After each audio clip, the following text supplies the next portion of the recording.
बिस्मिल्लाहिर्रहमानिर्रहीम। अस्सलाम वालेकुम स्टूडेंट्स। ये सब्जेक्ट साइंस है, क्लास 9th। टॉपिक है हमारा cell organelles.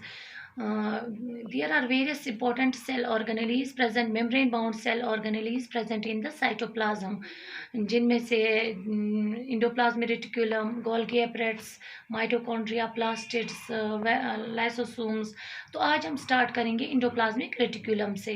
Endoplasmic reticulum was first reported by Porter in 1945. Endoplasmic reticulum. Actually, endoplasmic means within the cytoplasm. Reticulum means network. So, it is the network of what? Network of tubules within the cytoplasm. It is the network of tubules within the cytoplasm. These tubules are long tube-like structures which are interconnected.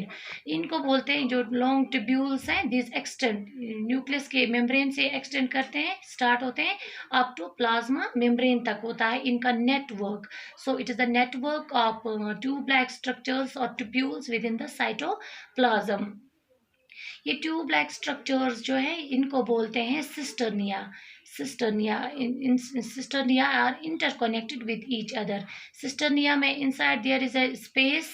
ये जो आप देख रहे हैं इनमें एक space होती है दैट इज जिसमें बहुत सारी चीज़ें होती है दैट्स फ्लूइड फिल्ड. इसको बोलते हैं इस स्पेस को सिस्टर्नल स्पेस या ल्यूमेन बोलते हैं इसको. तो ये इसके स्ट्रक्चर के मुतालिक था. अब आते हैं कंपोजिशन पे. Endoplasmic reticulum is composed of proteins and lipids. types. Actually, endoplasmic reticulum is of two types, that is rough endoplasmic reticulum and smooth endoplasmic reticulum.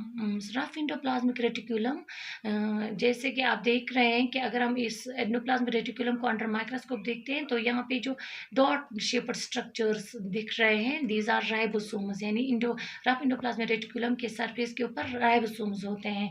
That is why under electron microscope they look granular type. Rough इसका structure बिल्कुल rough लगता है, इसीलिए इसको बोलते हैं rough endoplasmic reticulum because ribosomes are present on the surface of its membrane.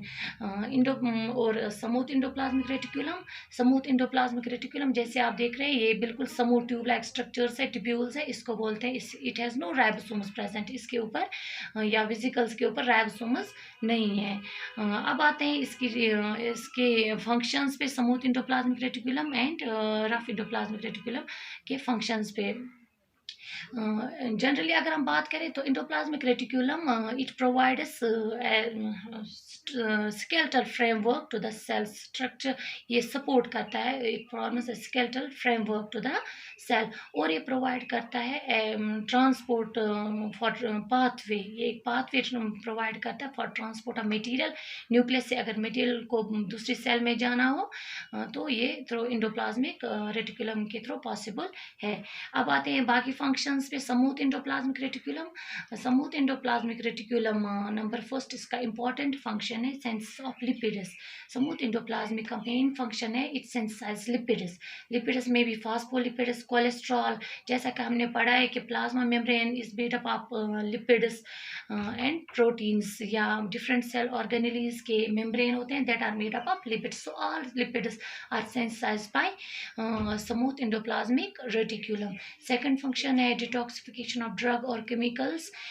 अगर हमारी बॉडी के इनसाइड कोई भी ड्रग या कोई भी पॉइजन या कोई भी पोल्यूटेंट आया हो इनसाइड आवर बॉडी तो क्या होता है स्मूथ इंडोप्लाज्मिक रेटिकुलम उसको डिटॉक्सिफाई करता है, उसका इफेक्ट खत्म करता है. एक्चुअली मोस्टली क्या होता है in liver cell smooth endoplasmic reticulum ये हाइड्रोक्साइल ग्रुप ऐड करता है to that chemical to that poison.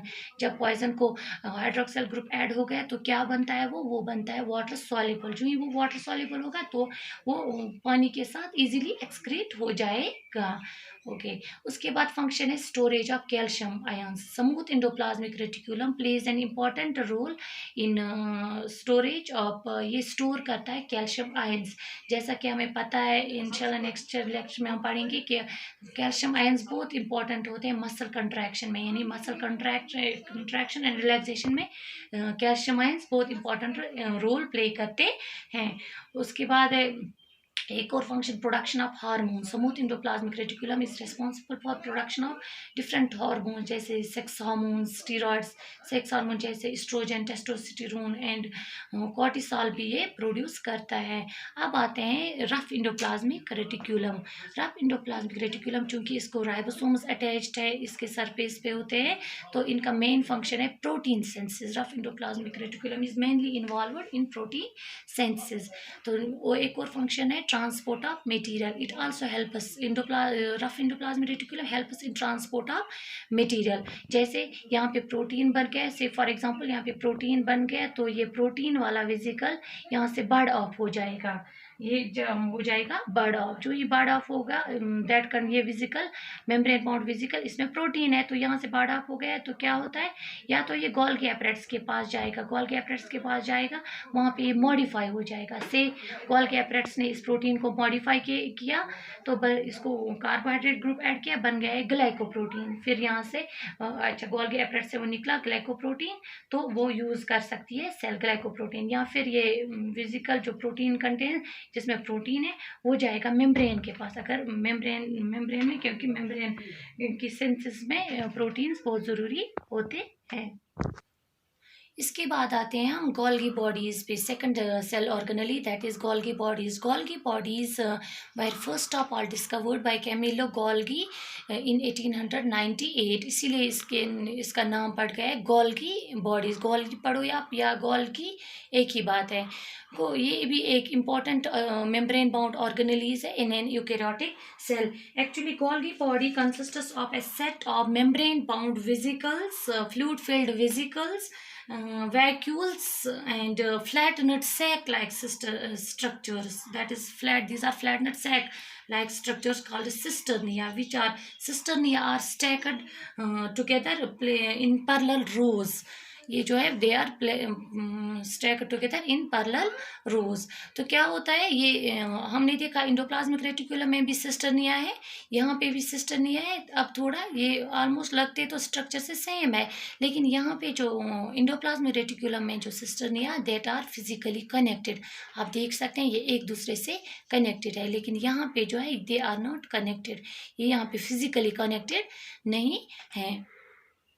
तो कंपोजिशन के अगर ये था structure, it consist of fluid filled vesicles, these flattened sac like structures which are present in rows and vacuoles. Composition की अगर बात करें, composition it's composed of proteins, lipids and enzymes. Golgi bodies plus vesicles ये बनाते हैं Golgi apparatus. In plants they are known as dictyosomes. Golgi apparatus is known as dictyosomes. इसके जो ये है, अच्छा अब बात करते हैं, इसके दो फेसेस होते हैं, cis face and trans face. वो फेस जो that is towards endoplasmic reticulum, ये बिल्कुल गोल्गी एपरेट्स बिल्कुल न्यूक्लियस के बाहर होता है. इंडोप्लाज्मिक रेटिकुलम उसके थोड़ी सी दूरी पे होता है, that is near the nucleus होता है ये. तो इसके दो फेजेस होते हैं, cis phase and trans phase. Cis phase जो phase that is towards endoplasmic reticulum की तरफ होता है, that is known as cis phase. And जो इसके अपोजिट होता है इंडोप्लाज्मिक रेटिकुलम की opposite, that is known as trans phase. तो अब आते हैं इसके फंक्शंस की तरफ.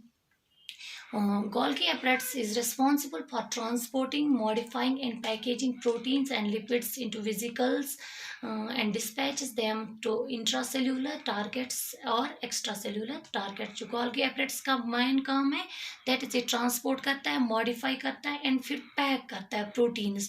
किनको, यानी ये ट्रांसपोर्ट करता है, यहाँ से इसने प्रोटीन्स वेसिकल्स लिए, यहाँ से इंडोप्लाज्मिक रेटिकुलम से यहाँ आए सिस फेज पे, वेसिकल्स दैट कंटेन्स प्रोटीन्स या लिपिड्स, उनको फिर क्या करता है, ये मॉडिफाई करता है, कोई ग्रुप ऐड करता है, फिर पैक करता है proteins and lipids in vesicles में. तो फिर क्या होता है, यहाँ से वो निकल जाते हैं ट्रांसफेज से, तो different either inside the cell ये जो ज़रूरत होते हैं मटेरियल्स, और ये डिस्पैच करता है उनको एदर इंट्रासेल्यूलर टारगेट्स पे और extra cellular targets outside the cell, ये मटेरियल्स भेजता है. एक और इम्पॉर्टेंट फंक्शन है इसका, that is it is involved in sense of lysosomes, plasma membrane and cell wall.